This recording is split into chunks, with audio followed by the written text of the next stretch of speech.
Hello বন্ধুরা, আজ আমি নিয়ে এসেছি আচার্য চাণক্য নীতির কিছু নিয়ম। ঝগড়া না করে শত্রুকে জব্দ করা। বন্ধুরা, জীবনে শত্রু থাকবেই।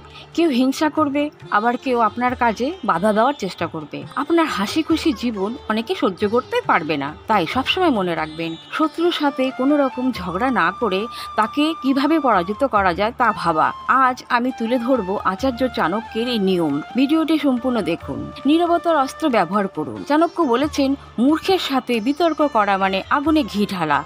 শত্রু সবসময় চেষ্টা করবে আপনাকে রাগিয়ে তুলতে, আপনাকে গালাগালি করবে, আপনাকে এমন এমন কথা বলবে যাতে আপনি ভেঙে পড়েন। মনে রাখবেন, শত্রুর সবচেয়ে বড় অস্ত্র হলো আপনার প্রতিক্রিয়া। আপনি রেগে যান, চিৎকার করেন, তবে আপনার শত্রুই জিতে যাবে। এগুলো শুধু বইয়ের জ্ঞান নয়, বাস্তব জীবনে কার্যকর করার উপায়। নিজের ভাষা নিয়ন্ত্রণ রাখা। চাণক্য নীতি অনুযায়ী ব্যক্তির নিজের বাণীকে বিশেষ নজর দেওয়া হয়েছে। কাকে কি বলবেন, কেন বলবেন, সবকিছু বিচার করে সঠিক শব্দ চয়ন করা উচিত।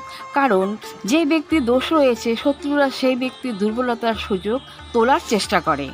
যে ব্যক্তির মুখের ভাষা খারাপ, কটু কথা বলে, তার থেকে সবাই দূরে থাকে। তাই মধুর ভাষা ব্যবহার করুন। নিজের শত্রু সম্পর্কে জানুন। শত্রুকে পরাজিত করতে চাইলে তার সম্পর্কে সমস্ত তথ্য নিজের কাছে রাখুন। শত্রুর শক্তি, দুর্বলতা ইত্যাদি জানলে তাকে পরাজিত করা সহজ হবে। নিজের কৌশলতা কাউকে জানতে দিতে নেই। নিজে যদি দুর্বল দেখান, শত্রু আপনার প্রতি কোনো না কোনোভাবে আক্রমণ করবে।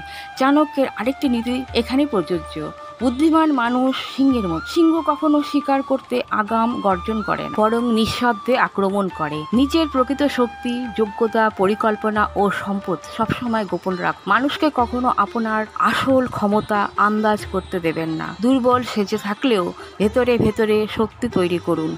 সঠিক সময় এলে আপনার আসল শক্তি প্রয়োগ করুন। এটি বুদ্ধিমত্তার পরিচয়। আপনার তথ্য গোপন রাখুন। আমাদের সবচেয়ে বড় ভুল, আমরা সব কথা সবাইকে বলে দিই। যেমন কোথায় যাচ্ছি, কি করছি বা ভবিষ্যতে কি করব, সবটাই বলে দিই পাড়ার লোক বা আত্মীয় স্বজনদের কাছে। তাই এই ভুলগুলো করবেন না। গোপন রাখুন তথ্য। চাণক্যের বাণী আমাদের মনে করিয়ে দেয়, সঠিক জ্ঞান আর সঠিক নীতি জীবনের মূল ভরসা।